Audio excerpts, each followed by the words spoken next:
La idea de que Dios había creado a la humanidad a su imagen y semejanza fue compartida por la mayoría de los científicos occidentales hasta mediados del siglo XIX. Pensaban que esta fuerza divina había concebido a todas las criaturas del planeta, hasta que llegó Charles Darwin.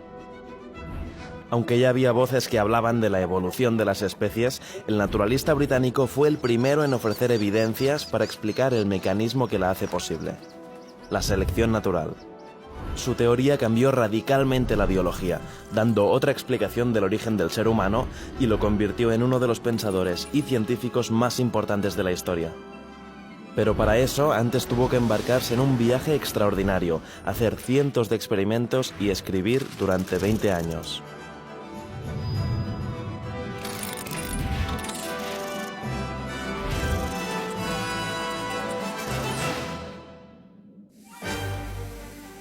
En 1831 Darwin tenía 22 años y estudiaba en la Universidad de Cambridge, cuando lo invitaron como naturalista a una gran expedición. A bordo del HMS Beagle, Darwin pasó casi 5 años recorriendo varios continentes, empezando por Sudamérica, de donde regresaría con decenas de ejemplares vivos, ilustraciones y fósiles. De hecho, estos fósiles le dieron una de las primeras pistas sobre la evolución. Por ejemplo, al ver los restos de un milodón, un animal gigante similar al oso perezoso, pensó que el parecido no podía ser coincidencia, tenía que haber un parentesco con la especie actual. A su paso por las Islas Galápagos, Darwin pudo observar especies como las tortugas gigantes, que vivían en entornos próximos pero tenían variaciones físicas únicas en cada isla. En las zonas húmedas, donde la vegetación era abundante, las tortugas tenían el cuello corto y el caparazón en forma de domo, mientras que en las islas con un ambiente árido tenían el caparazón más plano y el cuello más largo. Pero, ¿cómo se explica esa diferencia? A su regreso, Darwin pasó tiempo observando cómo, cruzando ejemplares de una especie, los criadores de animales y los jardineros creaban nuevas variedades. Vio que, para tener éxito creándolas, la selección artificial por parte del hombre era clave.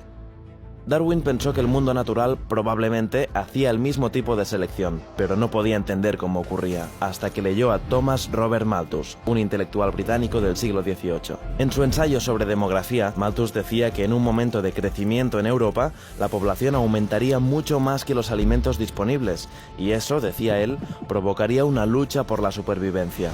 Esa idea ayudó a Darwin a explicar el esquema evolutivo.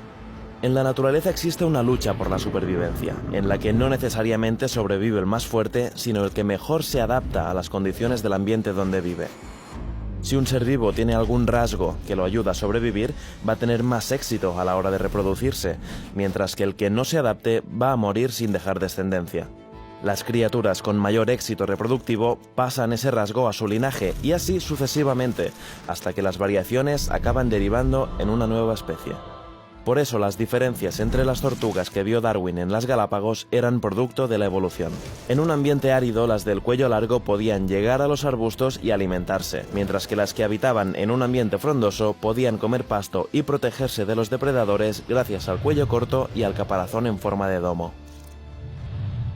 Darwin propuso la idea de que todas las especies, incluida la humana, no nacieron de forma independiente, sino que descendieron de un ancestro común. Y según el naturalista británico, a partir de ahí la vida en el planeta empezó a diversificarse.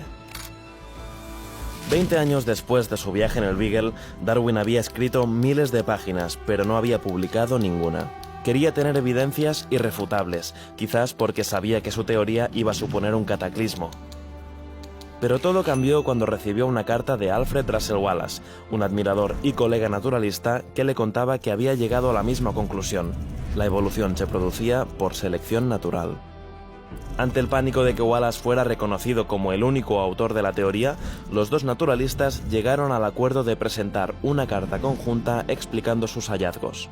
Pero al publicar Darwin un año más tarde su libro titulado Sobre el origen de las especies, este traspasó la esfera científica y con el tiempo se volvió una celebridad, no sin antes sacudir los cimientos de la Gran Bretaña victoriana.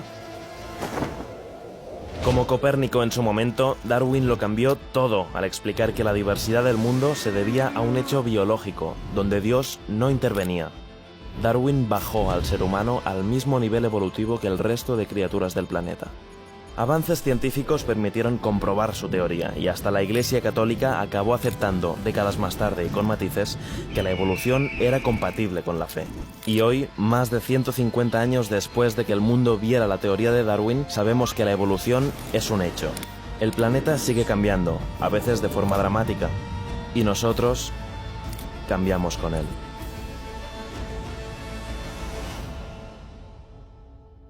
De Darwin se cuentan muchísimas historias y muchísimas anécdotas, pero hay una especialmente curiosa.